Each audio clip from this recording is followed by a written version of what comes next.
उदगीर तालुक्यातील चौंडी येथील एका 50 वर्षीय व्यक्तीचा गावातील 6 जणांनी डोळ्यात मिरची टाकून काठीने मारून दोरीने गळा आवळून खून केल्याची घटना गुरुवारी दुपारी 12 वाजण्याच्या सुमारास घडली। याबाबत वाढवणा पोलीस ठाण्यात शुक्रवारी दुपारी 6 जणांच्या विरोधात गुन्हा दाखल करण्यात आलाय।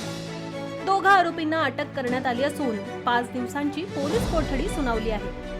पोलिसांनी सांगितलं, उदगीर तालुक्यातील चौंडी येथील सूर्यकांत उर्फ बाबू सुदाम बिरादार वय वर्ष 50 यांचं गावातील एका महिलेसोबत अनैतिक संबंध होते। याच अनैतिक संबंधाच्या कारणावरून शुभम उर्फ छकुल्या संजीव बिरादार, बालाजी उर्फ पप्प्या संजीव बिरादार, केवळ बाई संजीव बिरादार, कचरू जीवन डोईफोडे, लक्ष्मण जीवन डोईफोडे, विलास जीवन डोईफोडे यांनी संगनमत करून डोळ्यात मिरची पूड टाकून काठीने मारहाण करीत दोरीने गळा आवळून खून केला।